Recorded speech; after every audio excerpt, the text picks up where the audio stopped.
Coming up, it's their first time on the show. Yeah, first time on the show. Savani, Savani DeJarnell. Yeah.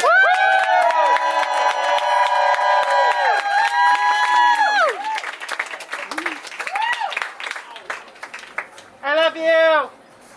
What was that? I love you. We also love you. I don't know you, but I love you.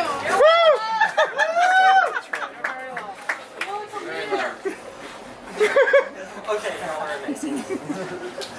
So, for me, in between is a real thing. It's that space that I can move through without any obstruction. It separates our star from the next and gives our world a place to exist. It's a time that separates one job from the next, giving us room to explore, or to panic, as the case may be. It's the relationship that connects you to me. In between is a world where magic can thrive. It's a world where all boundaries are off. The rules are unknown and anything is possible. I live between genders. Like everyone else, I was born, I was assigned a gender, and so I tried to fit into that mold until I was 28 years old. It was an ill fit. A lot of things were demanded on me that I wasn't willing to be. I kept walking through life, appeasing people when I had to, but otherwise just really trying to do my own thing. At a group dinner one night in 2006, somebody who barely knew me, whom I had seen rarely before, and whom I've never actually seen since, just happened to look at me and say, you know, you have a really androgynous air to you. Now this person was talking, probably, I imagine, about how I present to the world, but in that moment I recognized an internal truth about myself. And most of what has happened to me in the 9 years since then has been because I realized that men and women are not the only people in this world.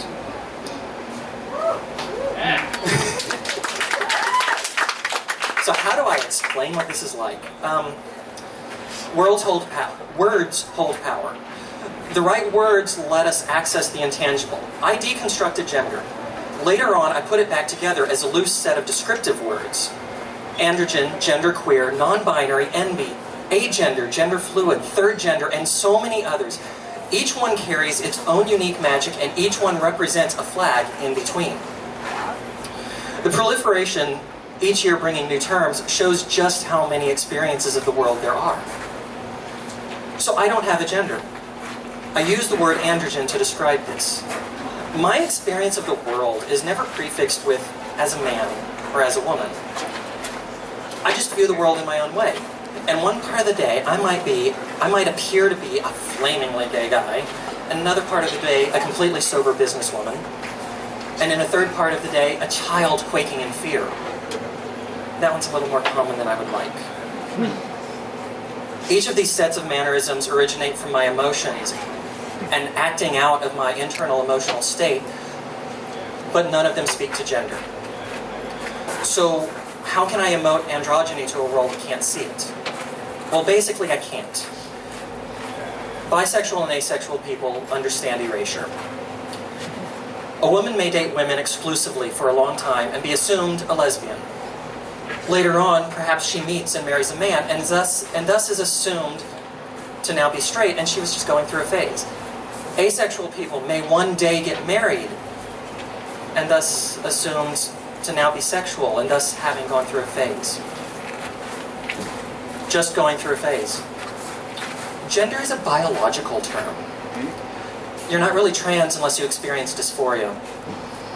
Trans women are just men trying to invade women's spaces. Non-binary is just cis trying to claim to be trans.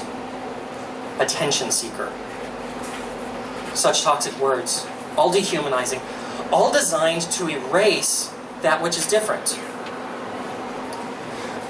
Being non-binary means striking against the walls of this strictly gendered world. I don't know what bathroom I can use, so I fake it. I lie on forms that have a gender field because very few places have accepted that I can exist. I don't ask out straight women because I'm not a man, but I also don't ask out lesbian women because I'm not a woman. I dress myself to be beautiful, knowing that I'm going to be misgendered one way or another, but one pronoun hurts and the other one doesn't. It means that I speak out for women and for transgender people, knowing that so long as the binary rules, I need an invitation to join the party.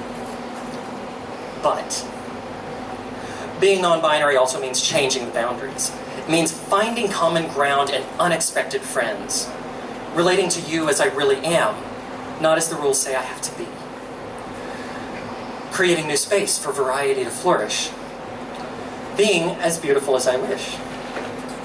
Woo! Seeing through the hyper-masculine and hyper-feminine pathologies and saying, oh, hell no.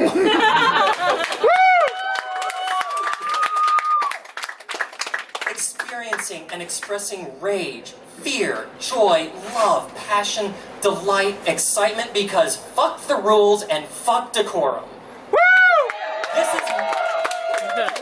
This is my life, and this tapestry of emotions, unchained from how men are supposed to be and how women are supposed to be, is rich beyond compare. I am happier than I have ever been.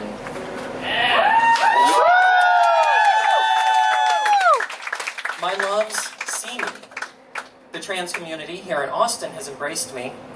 At Queer Bomb, I finally feel safe and welcome. Because the magic of being in between is to define life on my own terms. Thank you.